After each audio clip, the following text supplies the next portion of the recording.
Hello दोस्तों, आप सबका स्वागत है, खैर मकदम है उर्दू क्लासेज में।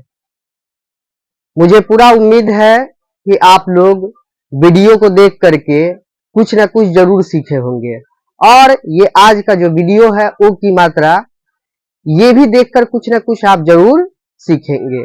और जो लोग मेरे चैनल को सब्सक्राइब नहीं किए हैं तो बराए मेहरबानी है कि मेरे चैनल को पहले सब्सक्राइब कर दें और बेल आइकन को दबा दें और जहां भी रहे खुश रहे, अच्छे रहे, एक दूसरे से मिलजुल करके रहे। तो चलिए आज का टॉपिक जो है ओ की मात्रा ये पढ़ा जाए और समझा जाए। लिखा हुआ है नाचो, पहला क्या है? नाचो, ये लिखा हुआ है। तो नून अलिफ से ना होता है, नून अलिफ से ना, चे वाब से चो होगा, चे वाब से चो, नाचो, ये मिलेगा। तो इसका शक्ल कैसा बनेगा ये देखा जाए। नून का आधा पार्ट काट करके ऐसे लिखे तो ये आपका क्या हो गया? नून। अलिफ को ऊपर खींच दिए तो ये ना हो गया। चे मिलने के वक्त शक्ल ऐसा होता है, वाव को इसमें मिला दिए, ये बन गया क्या? नाचो। वैसे ही लिखा हुआ है हटो, हटो लिखा हुआ है तो हे से हा हो गया, हे से हा हो गया, टे वाव से टो, हटो। तो हे मिलने के वक्त शक्ल ऐसा होता है, टे और वाव को इसमें मिला दिए, ये आपका बन गया क्या? हटो। ऐसे ही है रटो, तो रे मिलने के वक्त शक्ल ऐसा होता है, टे वाव से टो, रटो।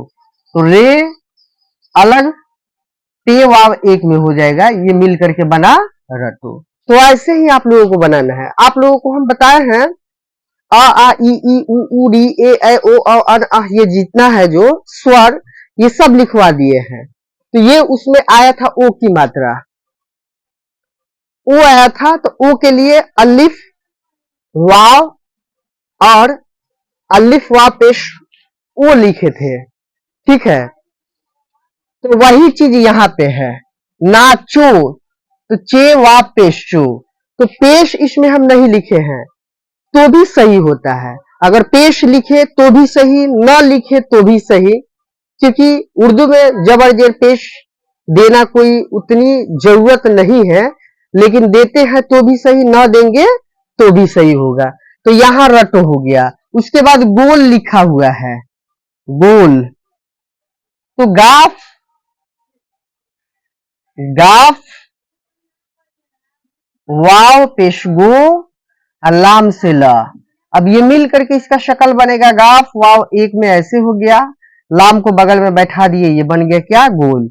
वैसे ही है घोड़ा, तो गाफ दुचस्मी है से घा होता है, वाव मिला दिए तो गाफ दुचस्मी है वाव से घो, और रे अलिफ से, यहां ध्यान दीजिएगा, ये कौन सा? रे अलिफ से रा, घोड़ा हो जाएगा। तो गाफ दिलचस्मी है वाब मिल करके ऐसा शक्ल होगा, रे और अलिफ ऐसा होगा, ये मिल करके बन गया क्या? घोड़ा। वैसे ही है नोट, यहाँ पे लिखा हुआ है नोट, नून वाव टे से नोट, ये हो गया। नून वाव पे से नो और टे से टा, तो नून वाव एक में मिल करके शक्ल ऐसा बनेगा, टे को बगल में रख देंगे, ये क्या बन गया आपका? नोट। वैसे ही है तोता, तो तोता में ये तो से होता है, तो वाप से तो वाप पे से तो अलिफ से ता, ये मिल करके तो ता ऐसा बनेगा। उसके बाद है रोज, रे वाव पेशरो अजे से ज, ये मिलेगा तो शक्ल ऐसा होगा, रे वाव जे, ये बन गया रोज। तो मेरे दोस्तों, मेरे भाइयों, आप सब ऐसे ही इमला को लिखते रहिए। कोई किताब उठाइए और किताब उठा करके उसमें देखिए कि इमला जो है वो हिंदी में लिखा हुआ है, तो इसको उर्दू में हम कैसे कन्वर्ट करें, ये कोशिश कीजिए। हम यहाँ पे कितना बना सकते हैं, कितना इमला लिख सकते हैं? ज्यादा से ज्यादा 20-25 लिख सकते हैं, लेकिन आप अपना से अगर करेंगे तो 50, रोजाना अगर 50 लिखेंगे, ये टॉपिक के अनुसार 50 रोजाना लिखेंगे तो इंशाल्लाह जरूर आप लोगों को उर्दू आएगा। इसलिए आप लोग रोजाना उर्दू को पार्ट बाय पार्ट जो है इसको देखते रहिए और कोशिश करते रहिए, बनाते रहिए और जहां रहिए खुश रहिए। और मेरे चैनल को सब्सक्राइब नहीं किया है तो मेरे चैनल को सब्सक्राइब कर दे और बेल आइकन को दबा दे।